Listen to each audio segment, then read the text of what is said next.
monetization, and that's when we say that yes, maybe demonetization had its problems, loopholes, but one good thing that it led to was, yes, we saw that among the common folk also, the fintech has found its foot. So this fintech revolution is there to stay. And why we planned for this webinar was that we thought that what should be done so that the customer adoption is better. So when we talk about customer centricity, that was when I had a word with Dr. Rajiv Chib, and he happily expressed his desire to conduct a webinar for us. So Dr. Chib, welcome once again. And today we actually have an eclectic mix, I could say, ranging from 17 years to 70 years. So that's how versatile the group today is. It's a heterogeneous mix. So we have students, young, bustling students who are like 17, 18 years old. And we also have academicians, we have the corporates as well. And I'm hoping some housewives and other people as well. So I can see 166 participants already. Many more are joining in. So over to you, Dr. Chip, for this session. And welcome all the audiences for joining us here. So Dr. Chip, over to you. Thank you, Dr. Sisodia. What a wonderful and warm welcome once again. Very grateful to have me on. Yeah, look, I'm happy to be on. This is definitely an area that's very close to my heart, both as a practitioner, being in the banking industry, financial services industry for now 27 and a half years, but also, looking at research as well. This is definitely an area of interest. And as you correctly pointed out, I think, India certainly is at the forefront.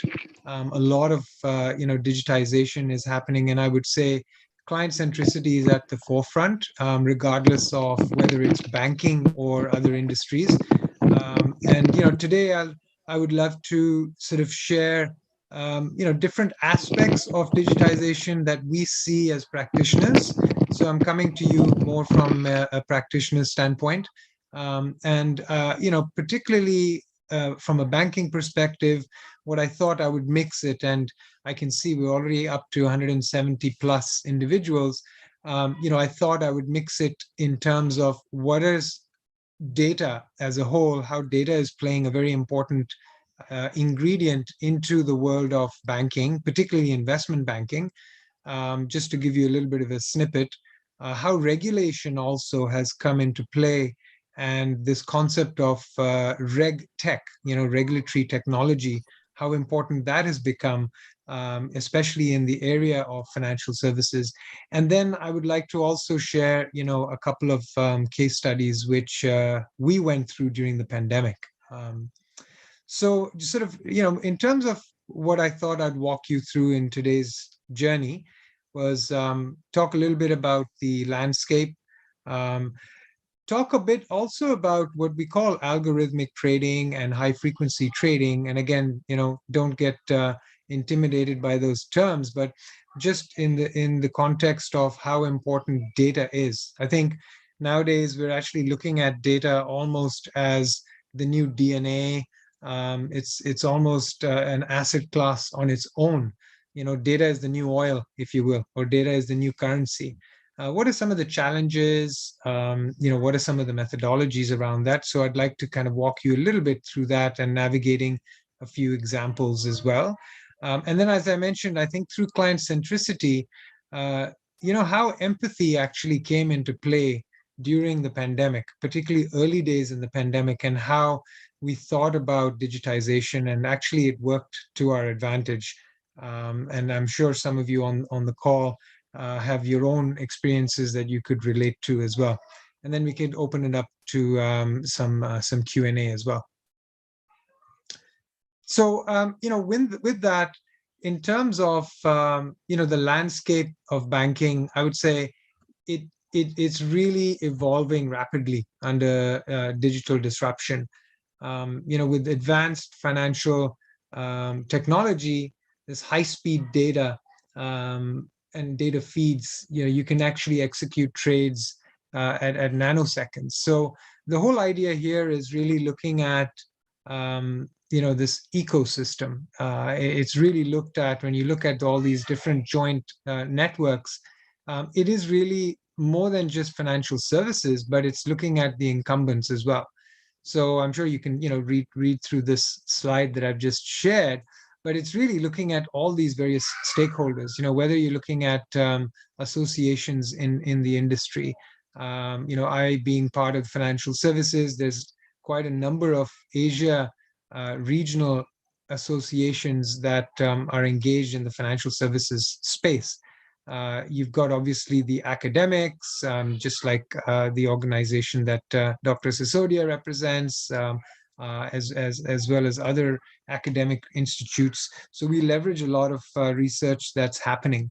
One of the projects that I'm looking at is leadership in the fintech space and how that could be different. Talent, to all those students who joined in, thank you. I think you are the ingredient for the future of the workforce. So yeah, I mean, I can go through all of these, but it's just to indicate that this whole sphere is really an ecosystem, and it really engages, a lot of individuals and stakeholders as well. The other thing which is quite interesting is on Bloomberg about 2 weeks ago, they had invited some very, prominent leaders. The Bloomberg News had, I believe it was Bob Diamond, who was the ex-executive at the Barclays, and then the president of Atlas Management, and he was the ex-CEO actually of Barclays. And it just shows, some of the key things that he mentioned was just the spending that's happening in the industry. Mentioned about $3.5 billion are being spent on technology. And technology is at this pivotal stage. There are going to be winners and there are going to be losers in this fintech space. And there'll be, I think there'll really be a very close look by financial services organizations and banks to see the depth of experience that these fintech companies have. There are fintechs that are already partnering with clients who are paying for their services. Now, I mentioned at the start regulation. Regulation, in my opinion, will play probably one of the largest parts in this. Those fintech companies who are more aligned, or they're more open to adapting regulation as things unfold or come to fruition, I think they're going to differentiate themselves. It's going to be pivotal. And they're the ones really who are going to get their voices heard and be chosen as sort of, the top of class. Now, look, stablecoin, that's also an area to watch. I'm not going to concentrate too much on it. It was very nicely introduced earlier in the context also of, digital payments in the B2B space. That's definitely a very happening area that's going to drive down certain costs, probably, if not to zero, but to very, small amounts. And that'll really have some meaningful economic impact. So definitely, I think digital payments is a space to watch. So look, I think it's very clear that financial firms, especially on the what we call the buy side, you have the sell side, which is the banks, and then you have the buy side, which are some of the asset managers, the hedge funds.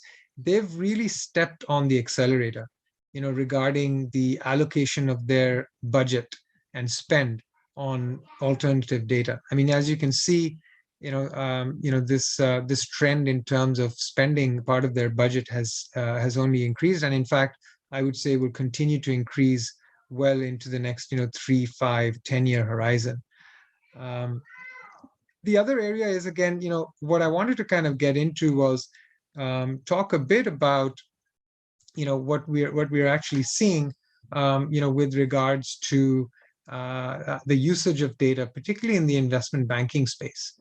And I see that there are large orders that are coming through, and how technology is playing a very pivotal role in being able to churn what we call batch orders, in which you have individual orders are sort of grouped together, and executed simultaneously. There's the concept of, and again, this is all done real time. So streaming and batching and real time, that's kind of where we're seeing a lot of utilization of data. And then obviously, why do we use some of these fintech companies is the larger financial institutions, they have to deal with the variety of the formats where we see structured versus unstructured data. There's different sources of data that are coming into the pipes. So that's another area that we're trying to see where can we utilize some of these fintech solutions to be able to bifurcate the two. So looking at what is it that currently is in place? We look at what is the opportunity, and the opportunity is really for what I call externalization and monetization. When I look at this, it's quite clear to me that a lot of these organizations are in silos. So when you look at bottom up, you obviously have the element of data. So if you on the very left hand side of this slide, you take a look to see it's about the data that comes into the pipes of an organization. It's the systems that they have in place. And then it moves on sort of, what processes that you have, and then finally the output. And it's sort of emerging when you look at the emerging platforms where they're utilizing, the cloud-based solutions. And, there's this orchestration tools that are in place. The whole aspect of agility, where organizations really have to be agile, and that may allow firms to be much more effective, and commercial. So looking at this sort of four model framework, which is already very much into the ecosystem of our industry in financial services, where you have a service provider, you have the system provider, but I think the difference here is it's a bit of plug and play. So the utilization of some of these cloud-based platforms is allowed for that. And I think what's even more important is being able to, as I mentioned earlier, structure some of this unstructured data. So create a more homogeneous set of data, be able to then off the back of that, store that, but then also create some sort of workflow tools so that you're able to actually, for example, in our industry, onboarding clients is a very big part of differentiation. Creating that client experience is very important. So having a workflow tool for a customer that wants to set up an account, and being able, having a relationship manager that can leverage that sort of a tool is important, and I'll talk a little bit about it, in a case study later on. I would say, in terms of, I won't go into too much detail here, but I think the point really is there's certain dependency of the investment and trading decisions on data.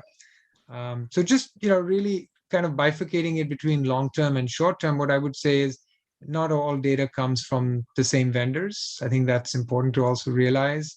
So why do we really need this data? And I would say, as I mentioned, on the buy side, particularly the asset managers, the hedge funds that we deal with, they need it for construction of portfolios, for hedging. As a broker, we would need it more for execution purposes. So as a bank, you would actually need it for execution purposes. And then the other areas, performance analytics, right? After you actually execute trades, we've done, how have we done against benchmarking? That's another reason for the need for the data. So that benchmarking is also a very important aspect, where we are taking to look to see what is our competition doing. So that's also quite important as well. Looking at the data vendor aspect, this is where all the raw data comes in. A lot of these banks, a lot of these large financial services companies, they will subscribe to the raw data from data vendors. And the order booking, essentially it's looking at what we call level 1, level 2, level 3. There are different levels of detail of data that a lot of these large institutions are looking at, and you can purchase based on your individual needs. There's a lot of innovation that's going on, right? A lot of you might have heard of natural language processing, NLP, and that's where there's added value. So a lot of organizations are utilizing some of these technologies to be able to use natural language processing. A lot of it is in the compliance space. So just to give you an idea, 10-15 years ago, if we wanted to onboard a client, you would have 5 business analysts or 5 data analysts sitting in a room. They'd be looking at a request that comes in, and they would be going onto onto a web page and trying to sort of web scrape to see if there are any negative hits on that particular organization. That has changed. I think that a lot of that now has been digitized. There's a lot of AI tools, a lot of rules. So that's done 2 things. Number 1, it's driven down costs. Number 2, I would say that it's also created a little more efficiency and also credibility, right, in terms of the data, and hence improve some of the experience as well. Within a trading firm, I'd say even though everything can be provided by vendors, we may not really have the time, depending on the life cycle of that particular organization. And therefore, then you leverage this raw data. And that's another reason why there's a dependency on data vendors. Because if you're a relatively smaller firm, you want to leverage on the kind of data that's actually been provided. So, one of the other areas is, looking at the motivation and requirements, and the mitigating of, algorithmic trading and high frequency trading risks. So on this particular point, what I would say is, the motivation and requirements, one of the key areas I would really say is around the aspect of when you look at the competition, you look at high frequency trading. This basically ranges from essentially, from milli to nanoseconds. For our clients, what we want to process are orders and send them to exchanges, for example, and we want to get the confirmation that those orders come back, and that there's no information leakage. So the first is client connection to the bank and also the various trading venues. So there's been this huge demand around this, what I call HFT, which is the high frequency trading, where technology really has played a big part. Another aspect really is making decisions. As I mentioned, particularly the asset managers, they may have their own, let's say, internal models around being very fast at execution, having their own internal computation. For us, it's about being connected. It's about that connection and having, that speed and connectivity and technology. That's critical. You want to be in a scenario. You don't want to be in a scenario where you have connectivity which is down. There are also, what I say, software and hardware-based solutions. On the software side, we're focused really on the profit and loss trading, execution-based. So this is more, those of you who are very much into, I'm not into computer science, to be very honest, but those are, the developers that we are dealing with.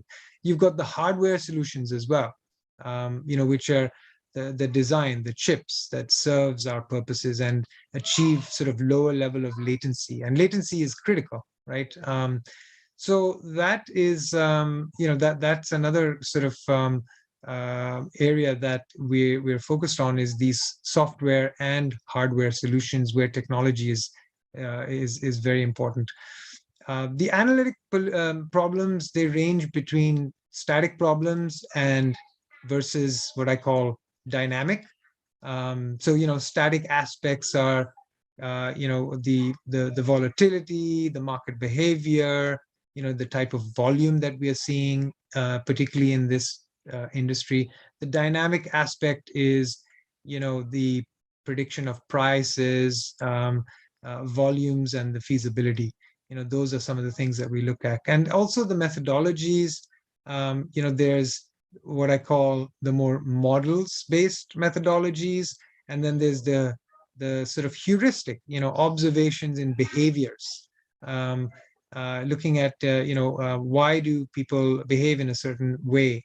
There's a lot of data that's used for that, and then there's the more traditional versus the new methodologies as well.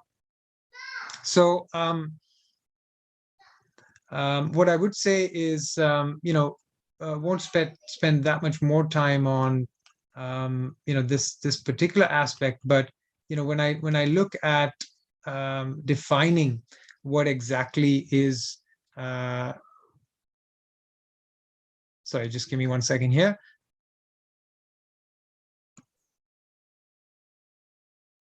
All right.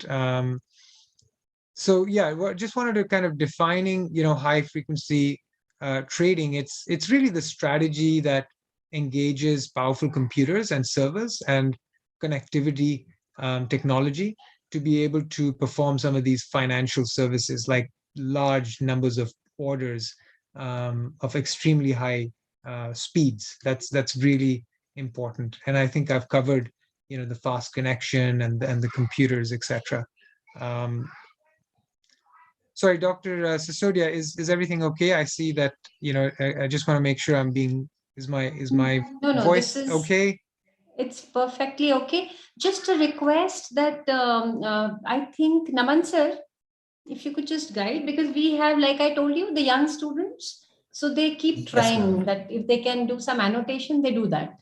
So on the Oh, I screen, they've see. done something. Yeah. Sir, I've sent you So an entire list of instructions, and I'm giving up the remote control. You will be able to clear it up on your own. Oh, I see. Got it. Okay, yes. got it. Yeah.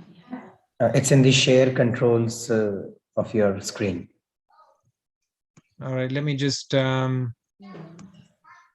Like here as academicians, we are used to all this, but I'm sure that no, I we are appreciate not that. So used to. sorry, you wanted me to just erase the annotations? Annotations which are done. Yes, sir. And Okay. also in the same control, you will be having disable annotations feature. You can close the eraser control. Yeah. And then there is an option of more and then disable annotations. Got it. Thank you. So now nobody will be able to annotate on your screen and No problem. disrupt this great PPT. Well, I'm just going to take it that people are so excited about, what I've said so far. So I'm just like on top of the moon here. So that's great. So no offense to those who are annotating, but please ask questions later on. I'd love to address it as well.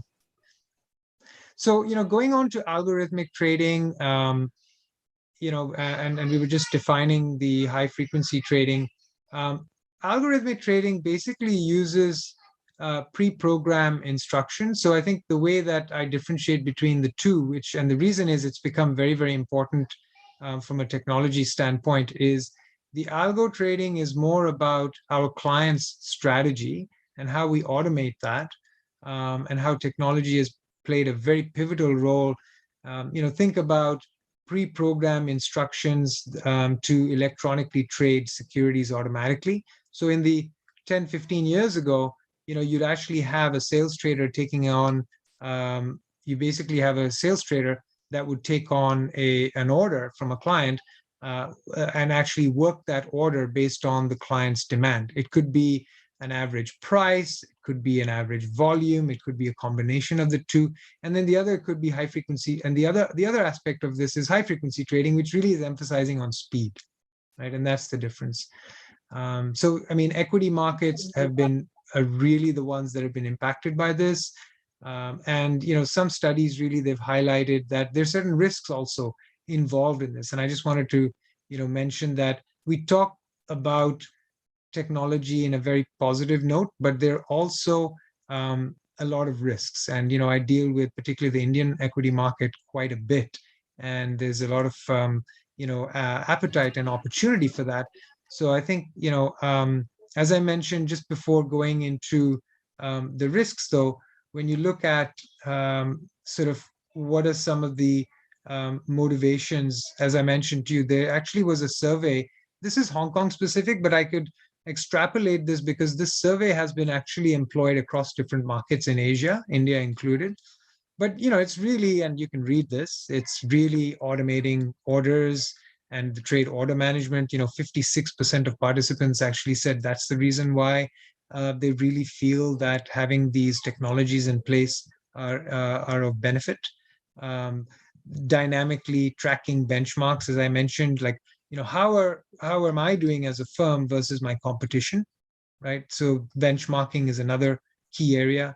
And then minimizing market impact of large orders as well, and agency trading, where basically a broker is acting as a facilitator on behalf of a client and being able to fill particular orders as a conduit, as you will. So that's sort of the motivation aspect of it. And then going on to the risk, really the risk aspect of it is, as I mentioned earlier, is looking at how is it that we are monitoring that risk? That individuals need to be mindful of is that it's not all positive here.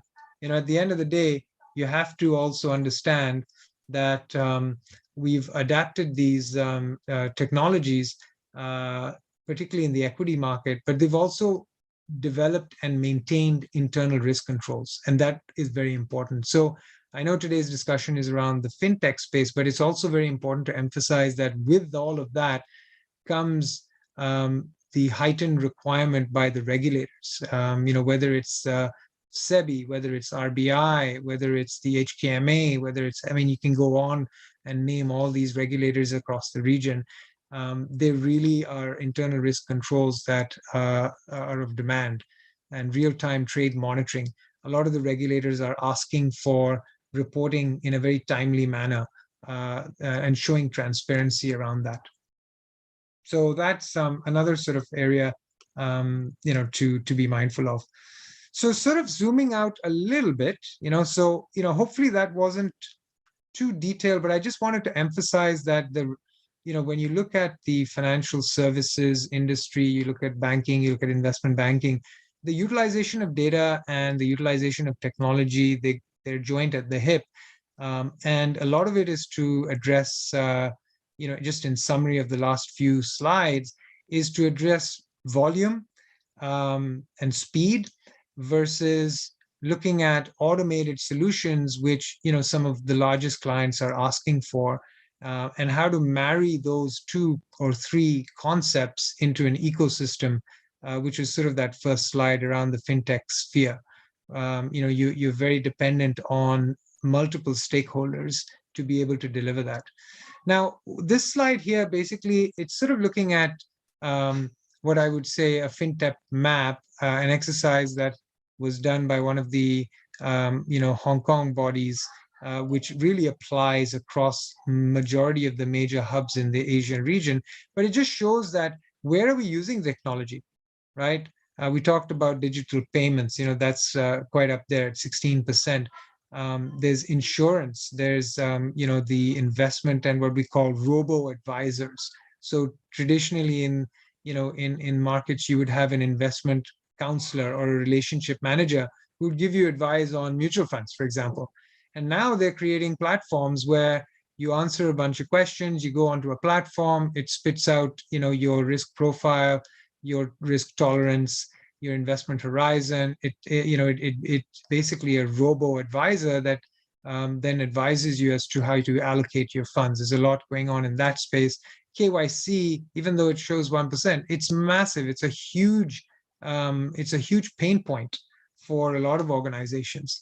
So I would say that that's another area where there's a lot of time being spent in terms of utilities. And I would say some of those utilities have given up because a lot of these big organizations are creating their own strategic platforms. Market, Swift, Bloomberg, Reuters, they all came up 5-7 years ago with a lot of these industry tools so that banks could actually leverage. But what we're finding actually in that space is that the banks are doing their own thing now. And then there's digital banks, right? There's in areas like Singapore, Hong Kong, digital banking licenses have been granted to a dozen plus banks. So the question is, do you really need physical branches anymore? Right? You can do all your banking online. You can do everything on a mobile phone. I think a lot of you probably are consumers of this anyway. So, what are some of the pressure points, when we look at this? We talk about revenue a lot, right? Rising competition from fintech companies is certainly there. There's, about $4.7 trillion of revenue that's really at risk from fintech. Now, when I say what are some of the pressure points, I'm talking from a bank's perspective. Are they being disrupted by fintechs, right? Do they feel threatened? What are the pressure points? So obviously there's the revenue aspect, but there's also the expense component as well. There's a huge ongoing cost of compliance and regulation as well. And that's where the fintechs will come in and say, do you really need that many compliance officers or, individuals in certain parts of your organization? We can actually digitize this very quickly. We can bring down some of your cost. Obviously there's the global, just so you know, on, the crisis. When you look at the number of fines that came out of that, that's in excess of 200 billion. So there's certainly an enthusiasm and an appetite of bigger organizations to look and partner and join at the hip with these fintech companies, to be more efficient, to be more risk controlled, to bring down costs, to create transparency in terms of what they're doing and how they're offering services to their clients as well.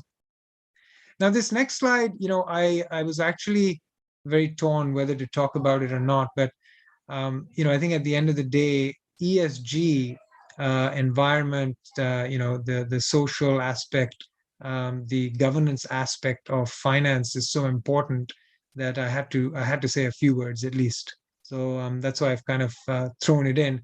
But it's important because, when you look at even the most recent statistics, like last year saw a huge increase in the whole green finance space. And, I must admit, I'm not an expert in this area. I'm on a few task forces, within the banking space. But I will tell you that it is reality.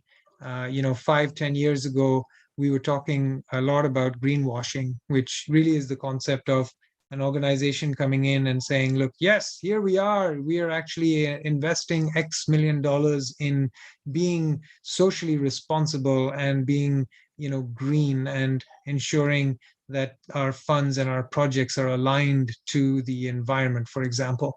But a lot of that, was being questioned 7-8 years ago, whether that's just, hey, just to be politically correct, if you will, or kind of, because the Joes are saying this then, or the Smiths are saying this, so we need to play ball. What I will say is it's real now, especially with COP26, which was the, conference that took place in the UK several months ago. There was a lot of representation across multiple, countries, and there were a lot of good things that actually came out of it. And, more specifically, we're actually seeing issuance. We're seeing investments in, you must have heard of the green bonds, but it's more than that. We're looking at some of the more structured products as well, and the monetization and the utilization of technology also is coming in play, particularly in, I think the big pain point is around the data aspect, the lack of the standardization of data and data sources. There's uncertainty whether the bond issuer is sort of delivering positive green impact. That's definitely a reality. There's also some of the challenges with this is the liquidity aspect. There's typically no liquid and transparent, what we call secondary market. Once you've actually issued a bond, then the efficacy in the secondary market is not as high as well. So what actually one of the regulators, the Hong Kong Monetary Authority and the international the banking international settlements, they've actually joined at the hip, and they've created this sort of innovation hub.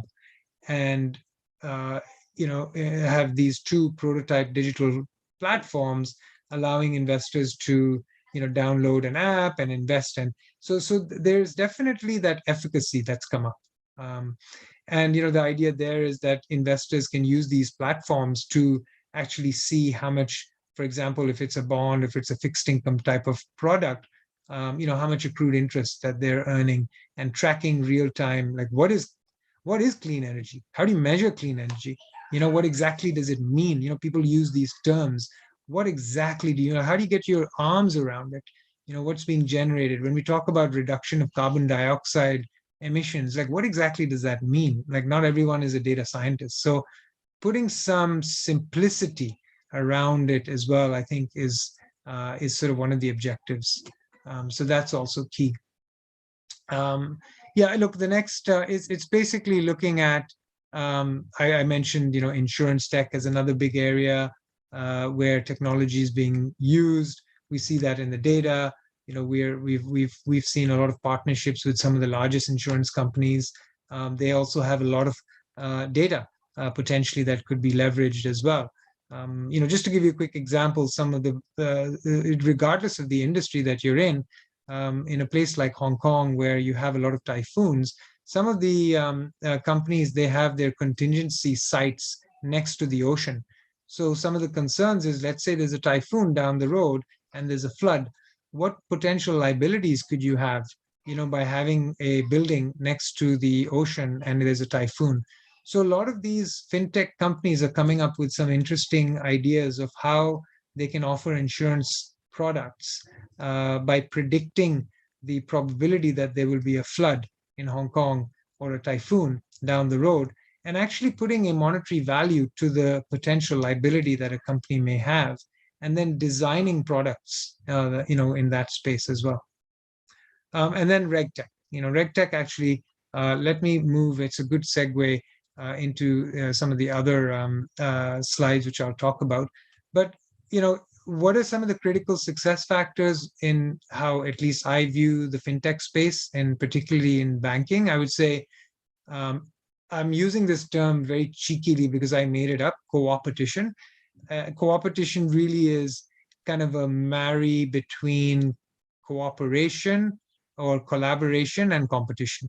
So look, at the end of the day, if you remember the first slide, all those different stakeholders around that particular sphere, it's very important that success has to be on a collaborative basis. It cannot be sort of on an individual basis. So that's the collaboration. But at the same time, I said there's going to be winners and losers of these fintech companies. So the competition is there, and they need to differentiate themselves. Finding these ways to engage with existing ecosystems is going to be key. Now, fintech, today they're flying under the radar. But again, and I mentioned this a few times, and I'll just jump to the last point. In my opinion, I think that is going to be the key swing factor. At the end of the day, those companies, those fintech companies that really understand and are ahead of the game when it comes to, what are some of the regulatory hurdles or requests or requirements, that is kind of where we see opportunity to partner. Just a little bit of, the evolution. RegTech is not a new concept. It's essentially technology that regulators have been employing. Basically, when you look at, leading up to the financial crisis, it was looking at more the quantitative risk management aspects of it. The Basel framework, which is the risk management framework globally recognized. After the financial crisis, obviously, we kind of say RegTech 2.0. It involved, potentially, at least broad strokes, two areas. One was, how do we become more compliant? Let's make sure we never repeat the financial crisis. And then, around supervision, accountability, how do we improve that supervision and regulation? And hence this term RegTech and SoupTech, they sort of came about.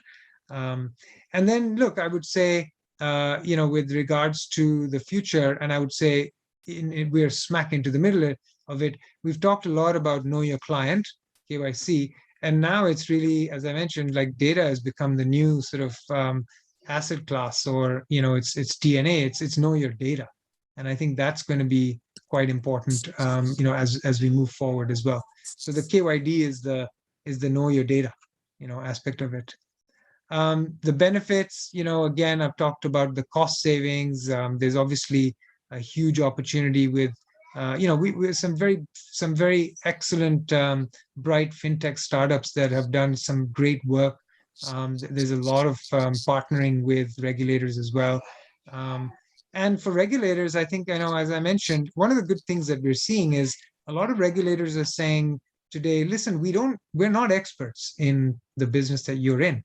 We want to invite you to our offices, and they call them sandboxes, right? Where you come, we have discussions, we actually create examples and scenarios together, and we play together in the sandbox, right? You teach us in terms of what it is that you're trying to do, and we will interpret where we feel there's certain sort of risk management parameters that need to be in place, which is promising to see. And I think that's something that has been a game changer as well, which is encouraging, and because it's really opening a lot of dialogues, and it's also bringing the associations that do lobbying on behalf of a lot of these financial institutions to play more active roles in a sort of more safe environment, and play a conduit between the market participants and the regulators as well.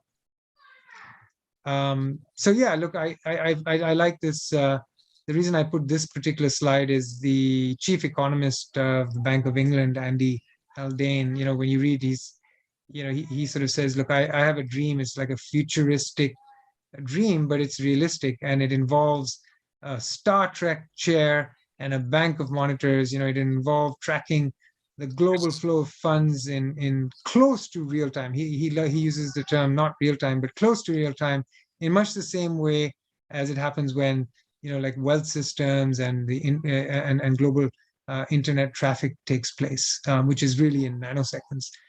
So it's a centerpiece, which would be a global map of financial flows, charting spillovers and correlations. So he's sort of saying, look, where we want to be with this whole reg tech and supervision is really in a very dynamic place. So we can really take a look at things not on a 1-day lag or a 2-day lag or after the fact, but very dynamically. That's kind of his vision, and I think there's a lot of work to be done, but certainly in the right direction. So really, I mean, I would say it is about the transition from banking and fintech to this whole tech fin thing. If you ask me 5-10 years from now, bottom line is it's going to be difficult to differentiate between maybe a bank and a technology company, because they go so hand to hand. So that knowing your data is going to be a big part of it. Tech fin, it's really the application of the financial services to a tech or database. So a lot of these organizations, I like using the term, they get the cart before the horse. So they come up with a solution, a technology solution, and then they go to the customer and say, you know what, guess what? Here's a fantastic solution. You want to adopt it. And it's the other way around, right? You really need to understand the customer's needs, and then you design and develop and improvise and iterate a solution based on that. So I think that's definitely, you can see that come into play. So I think that's definitely this whole spin between fintech and tech fin. That is definitely, we're seeing that happen as well. So the bank's strength, the strength in their digital tools and capabilities. Obviously, there's an efficacy around better visualization tools, easy to use dashboards. I think it's very, being part of a sales organization as a COO of one of the leading banks, one of the big things that I come into my work is trying to look to see, if I can have a one-stop tool that is able to provide sort of a red alert around where I should be concerned, from a client's perspective. And there's a lot of great work being done in technology to provide that sort of tool on an aggregated basis, from a client's perspective or from a client's lens. We talked about, processing live and historical data as well. And then it's about storytelling. I think one of the things which is very interesting, which probably is a talk for another day, is looking at how do you use data to tell better stories, right? I think that is very, very powerful. And I think that's kind of what some of the solutions are providing to us, is being able to come up with themes, looking at trends. Predictive analytics is a big one as well. Of course, we hear these terminologies of AI and robotics and machine learning, but to me, as sort of in my simplistic mind, is how do you actually use data to tell stories, and then how do you get those stories in front of your seniors and risk managers to make much more informed decisions based on that data. So and we're seeing that in all sort of areas. And I would say particularly we're seeing a lot of utilization in the what I call the UHNYIs, the ultra high network space, where you're servicing some of these private clients as well. So there's a lot of utilization on that. So moving on to banks again, they to integrate trading services into their online platforms. Most leading banks, they're offering these trading services. It includes investing in various securities, monitoring, real time. I talked about the speed aspect of it, offering, also what I call, content, whether it's thought leadership, research, etc. Expanding their reach, using their presence cross borders. So I think that's another benefit of having technology, is being able to sort of globalize it as well, and then providing sort of detailed, deep knowledge, market analysis and commentaries, and one of the things that we've seen work is we call it, like, for instance, urban planning. Is that something that when you're planning a city, what are some of the red alerts that you should be aware of? So that is being employed quite a bit in some of these financial services companies, where you might have certain metrics where if you breach that particular metric, you need to be concerned. So using predictive analytics, saying, how can we stay ahead of that, so we don't actually breach it and become reactive, but we become proactive. So you put in certain rule-based parameters where you're alerted well in advance of a breach, so that you're well informed, and then you can have a good dialogue with the client with ample time before sort of breaching any of those metrics. So I'm sounding a little encryptic here, but it's just the concept of being in front of metrics rather than being reactive. It allows you to be a little more proactive. So in the interest of time, I think what I'm going to do is, because I don't have too much time, I'm going to fast forward to maybe just two case studies which I thought might be helpful, which we found very useful during the pandemic. But before I do that, I think banks, they are definitely very focused. I mean, when I look at critical success factors of fintechs, I think you look at these kind of 5 pillars. Obviously, you're looking at analytics and the infrastructure.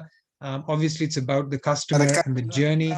And it also depends on where the organization, where your client is in the life cycle of adopting technology. And it's very important, and I'll emphasize that in the case study. Obviously, digitized tools for the sales organization, the ability to deliver to market, new technologies. And then you've got the enablers who actually make it happen. So again, this is just talking a little bit about, in order to do that, you really need to focus on your talent to be able to either, upskill, reskill, and then micro scale in order to really get that new talent. So that's important. And that happens at all levels. I know we've got a great mix of individuals on the call today. So it's aimed at the 17-year-olds and it's aimed at the 70-year-olds. I mean, I will tell you that our global head of our business, who, I'm not going to give his age away, but I'll just tell you that he's not a Gen Y and he's not a Gen X. So you can he's part of the baby boom generation, and he took off 10 days of his own personal time, and he took a few courses in Python and C++ in, getting an understanding what exactly does AI mean, what is machine learning.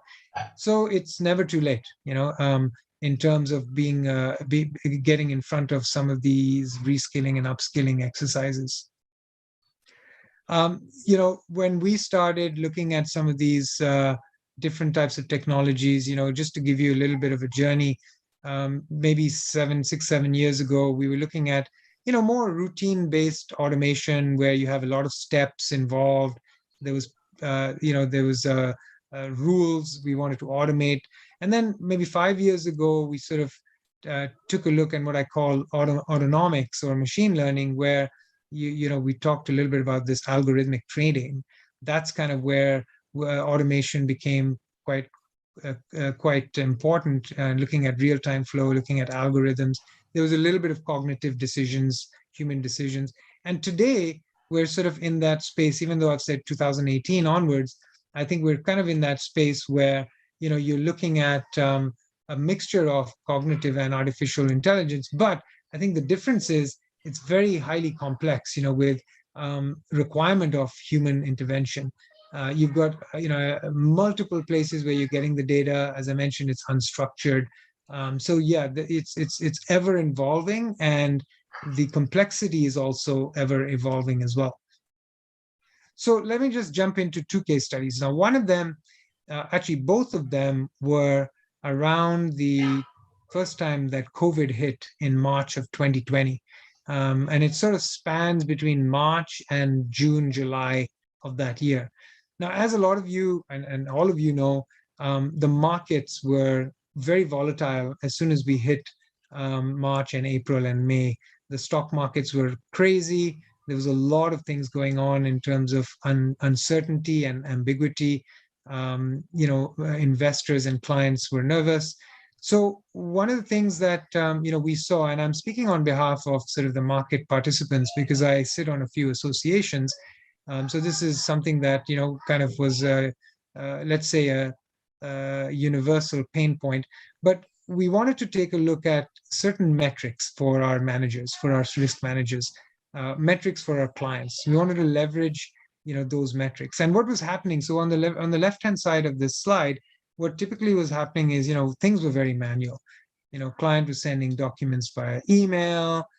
Documents were being saved down in traditional old, Microsoft databases or SharePoints, and there were physical documents that were being sent back and forth to be signed. And obviously, the data was unstructured, depending on the client. Different formats, different Excel spreadsheets, what have you. So very quickly, we were able to, depending on the organization, the whole artificial intelligence space, like we basically were scratching our head and saying, look, we can do this better. We need to do this better. And, being able to employ certain tools, some of them were developed in-house, some of them were from fintech companies. We were able to then deploy, plug and play, and very quickly really understand the data that was come in. We were telling, how do you categorize that data? It was much easier to categorize it. And then how do you learn from it, right? So we were able to then, giving you one example is, in the business that we are in some of the structured products, it's a bilateral agreement with the client. So there's a lot of documentation that needs to be signed off. So obviously, pre-pandemic, there were certain smaller clients that needed these documents signed in pen, in ink. Right now, during the pandemic, no one is leaving their house, no one is leaving their office. So we're like, look, there's definitely a real deal to be done. But in order for this to be legally binding or binding to a certain extent, we do need that wet ink signature. But very quickly, we were able to, in our case, in certain organizations, it was very interesting. We actually found out that another part of our own organization was utilizing an electronic platform that had e-signatures. So that was quite, and I use the term supercharged. So what did the pandemic do? It really supercharged our efforts to collaborate internally. And also we looked at external vendors who were providing this electronic signature tool. So you didn't need to necessarily, sign documents using a pen, but you could just kind of, and today it's mainstream. I mean, everyone does it. But that was something that we were able to quickly deploy, and even educate some of the smaller clients, because they were a bit reluctant, in terms of reluctance more just from a resource perspective, right? They just didn't have that capacity. So that's one example. And on the right hand side of the page is really, not only did we employ some of these tools, but it was a workflow tool, where we were able to actually create workflows for the risk managers to know where in the process, if I'm onboarding or I have a certain metrics, where in the process is that particular request. So that was also very, very powerful. So this is one example. A second example that I wanted to kind of share very quickly, was looking at, again, during the crisis, we wanted to differentiate. I mean, the market participants wanted to differentiate from one another.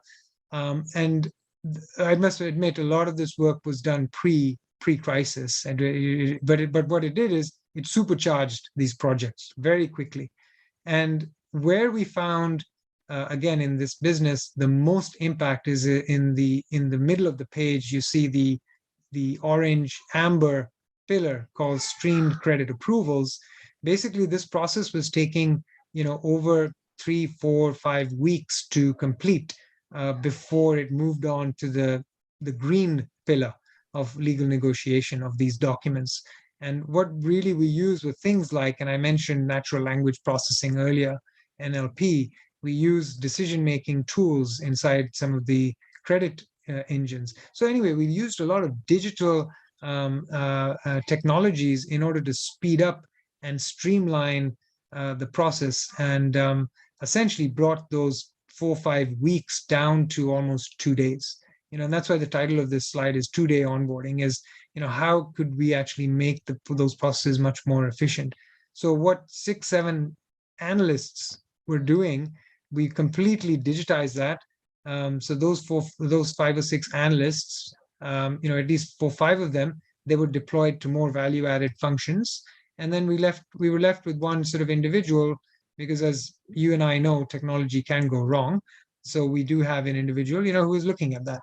So here's yet, another sort of example of where this really proved, to be very helpful. So look, I would say, again, I am very, very close to this, and I can't do a talk without talking about ethics. So, I think one of the things is, as we talk about this, whether it's AI or machine learning or, any technology that has been leveraged and we've spoken of, obviously, the ethics component comes into play. So, always having, to serve as we're serving as a trusted partner to the clients, appropriate level of governance and risk management. And I talked about it in the algo trading and the high frequency trading examples. That's become not only organizations, but there's serious consequences of getting it wrong. And it's in line with, a lot of these organizations' code of conduct. The governance aspect obviously is there.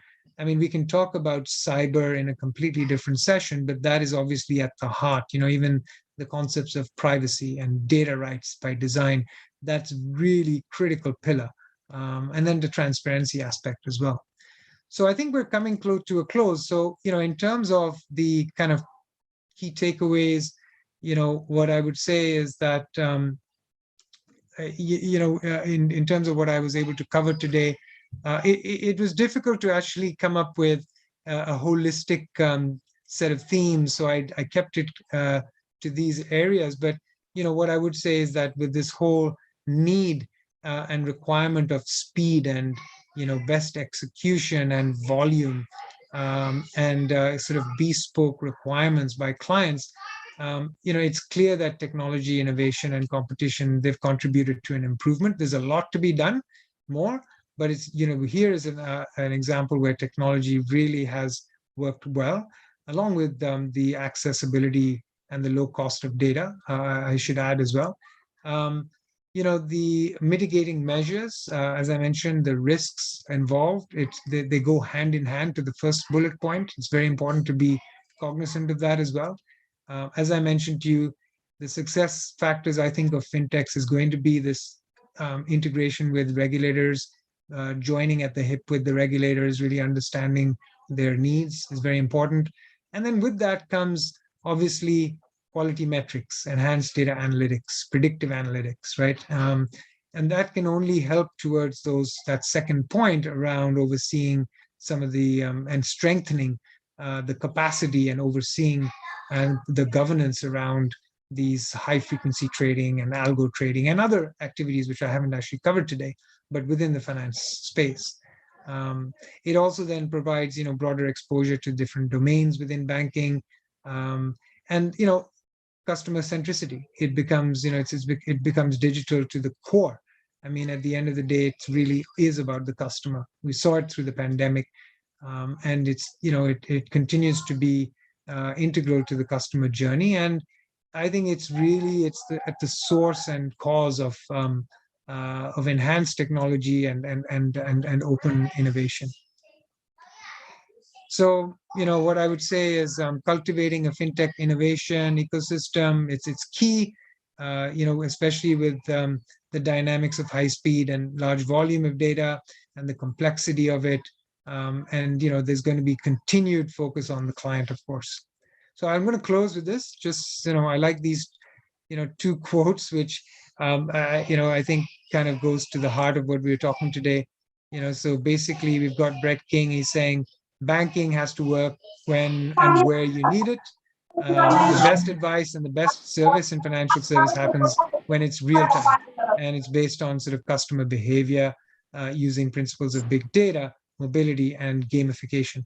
And then Giles is the one really true at heart, where he says, look, at the end of the day, customer-centric fintech solutions, they're the ones that are going to win. So with that, I will hand it to Dr. Sisodia. Thank you for your time. That's just so wonderful. And I think we could go in for some questions. I'm sure we have a myriad audience today. So somebody, if you're willing to ask a question.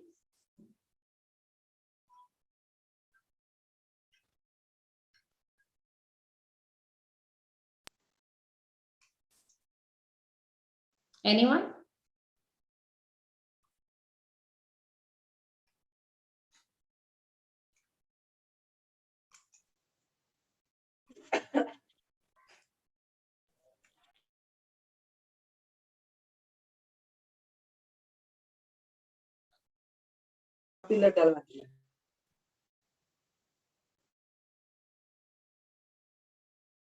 Mr. Sarvesh Kumar?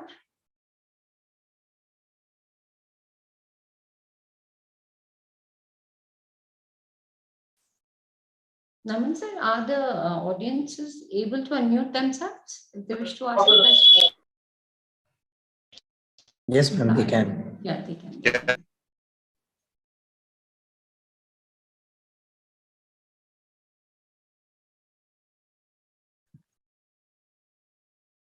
It's a quiet 193 participants. Yeah, actually, because it was a spellbinding session, I'm sure. A lot of key takeaways, and the way you have. Ma'am, we have a question. Yeah, wonderful. We have a question in the chat from Ms. Surabhi. Okay. That what is the future possibility of development in fintech ecosystem? Yeah, thanks for that question. Look, I think it's very promising. I think one of the things, maybe I can just pick up on one point, which at least from my lens, and I must admit, like I come to you from the finance industry, but fintech, I mean, again, the term fintech is technology for the finance firms. So talking of it, I would say the openness from regulators has been a game changer. And I think because of that, the future is very bright, because what's happening is there's a partnership that's going on between the market participants and the regulators. There's an open dialogue. And what's happening, if you think about that first slide that I had, a lot of the stakeholders are now becoming much more comfortable. It's almost like there's a safe psychological framework to play and ask questions and ask better questions. And because of that, I think you're going to have these stakeholders come to the table come up with more technology solutions which are in a risk control framework, and that's going to only enhance business. The other thing, and I only had one slide on it, what I would also say is this whole area around climate risk and climate and environment, it's really picking up steam in a real way. And what I would say is that there's a lot of organizations who are now creating, even when they're looking at their own organizational structures, risk management policies and governance around ESG. And what I would say is that there's going to be also a demand for technology to play a role in that. Very promising. I think the first thing is that over the last few years, regulators it's almost like, when you start in an organization, you talk about the tone from the top.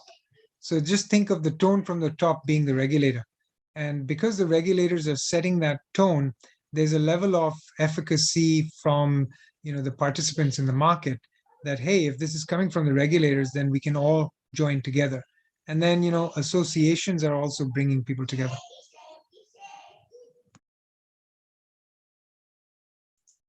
Any other questions? We do have one more question in the chat. Okay. And that says that how work ethics is important to a business and company, and especially in the fintech industry. I beg your pardon. Could you just repeat that? My connection just for a second.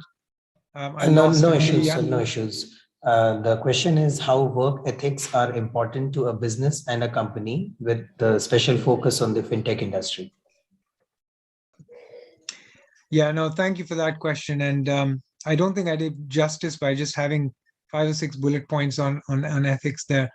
I think it's critical. I think ethics on its own, if you just look at if you look at it from a ethical standpoint and put technology aside even for a second, I think post financial crisis, what really has come to fruition is the code of conduct that a lot of these market participants have instilled in their organizations, and the consequences of getting wrong. There's much more focus around that. So, for example, if you're in the sales and trading business, when you're interacting with clients, how you're interacting with clients, what are the protocols around providing market commentary? What are the protocols around providing prices? The ethical aspect has become so important, and the consequences of getting it wrong, that organizations are looking at technology solutions so that they're able to, like, just to give you a very simplistic picture, is even having a system that gives you a red alert that says, hey, are you sure you want to be clicking this button, because it may be outside certain parameters. Even those sort of small nuggets, which might appear small, but they actually add up to being extremely important towards being, being measured around ethics, or abiding to the sort of code of conduct, if you will, is only going to increase. The other example, and I don't want to make this too long-winded, but it's passionate to me, is that there's a lot of training that happens in all parts of the organization, but compliance is a big one. And it was interesting, I was talking to a fintech owner several months ago, and he's come up with a solution where, what I was telling him is that a lot of individuals, they feel that there's too much training that happens online. So he's come up with some solutions where, his platform is able to use certain AI techniques and machine learning techniques where, even looking at the intensity of your retina, your eye, your focus on the screen, and how you answer questions, then determines that whether you need to do that course once a year or twice a year. Those sort of little nuggets are quite interesting. So technology is definitely here to stay. It just is going to innovate in different areas. And I just see that, it's definitely, ethics is at the heart of it, because, I think firms recognize that clients also want to be dealing with ethical companies as well. Those are wonderful thoughts. Any other thing in the chat box, Naman? Ma'am, because of the time constraint, we have this one more question, I think, coming up. And Okay. it's, does We'll fintech... take that as the last one. Yes, ma'am. Does fintech have any rival, competitor, or competitions as of now? I think fintechs themselves are competing amongst each other, and then I think the others would be, the bigger banks, the bigger financial services companies. What tends to happen is a lot of these financial institutions, they have, for example, large innovation labs that they invest into, and they are looking also at similar ideas and similar similar thoughts, but what they lack in many instances is that, and what fintechs may have is the industry experience and the broader intelligence in terms of what other market participants might be doing. So I think that's going to be very interesting to see how these sort of in-house innovation labs either partner or, my cheeky word of co-opetition, is there going to be co-opetition between the larger financial institutions and the fintechs? Because I've seen, market participants have hired fintechs not to resolve the entire problem statement, but maybe come in, and if you have, let's say, 28 steps in a process or in a problem statement that you've dissected, maybe the fintech can come and address 3 or 4. That could be a hybrid model as well. So there isn't a binary answer to it, but I think definitely, as I mentioned, there are pressure points, and the big organizations are feeling it. So the competition, in summary, amongst themselves and some of these big financial services companies. Yeah. Thank you so much, Dr. Rajiv. And thank you so much for accepting the invite. In fact, I'm sure that all the audiences, even though we say that the attention span these days is very little, but this was defying, because all the participants stayed with us throughout the session. And the best thing that I liked was that from banks to fintech, and then we go to the tech fins. So that was wonderful, and the critical success factors that you outlined there, so that the banks also stay relevant and the fintechs, of course, so they can coexist. This is what was, I think, the best key takeaway. Yes, Srishti?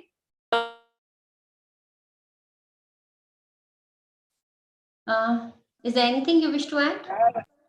Yes, ma'am. What are the biggest challenges fintech can come across in the coming years? And what are the challenges coming in the way right now? Okay. Dr. Rajiv, I think this could be the last one. Okay, sorry, I am seeing on the chat. So the biggest challenge fintech can come across in coming years, what are the challenges that can come in its way? Yeah, like I said, I think kind of just to kind of build on, my last point is, I think, or even earlier, I truly believe the regulatory piece is important. And especially if, maybe I'm just going to be address this directly to the students, right? As you think about coming into the workforce, working in finance, for those of you who's interested, it's ever evolving. Then you look at a market like Asia. I sit in Hong Kong, but reality is that we engage in 14, 15 different markets, different countries. Each one is very exciting. Each one is very unique. They have its own nuances. Being able to be on top of each of the regulations is going to be quite, that task. So I think one of the things that fintechs are going to be challenged with, given the assumption that I'm making that being on top of regulation is important, right, to be successful, I think is being able to be also on top of what are some of those dynamic changes that are taking place in these markets, right? And then being able to, at the same time, differentiate themselves with clients, right? So I think that's going to be a very interesting balance, is not only showcasing their technology capabilities, but actually showcasing the fact that they can add value by being in front of some of these regulatory hurdles or regulatory requirements. And that, to me, is what is on its way. because it's ever changing. Thank you, sir. Great. Okay. My pleasure. Thank you. Thank you. So over to Reet. Yeah, thank you, ma'am. On behalf of Delhi College of Business Management, I extend a hearty vote of thanks to our speaker for the day, Dr. Rajiv Chip sir, who spared time from his busy schedule to grace the occasion with his presence. Today, we had an opportunity to have an exposure to fintech and the real world business with its ongoing and growing techniques and strategies. I would like to thank our principal, Dr. Sonal Sisodia ma'am, and our administrator, Mr. Mayur Singh sir, for providing us with this opportunity. Thanks our teachers for their leading supervision and inspiring at every point. I would like to thank all the participants that graced the event with their presence. We thank you all for being with us today. Thank you once again, everybody. And we'll keep hosting more such informative webinars. So thank you, everybody, for being here. Thank you, Rajiv. Thank you. Thank you. Thank you so much. Bye-bye. Everyone, you could please fill up the feedback form which has been provided to you in the chat box. So you will be receiving all those certificates once you fill up the forms. Thank you so much.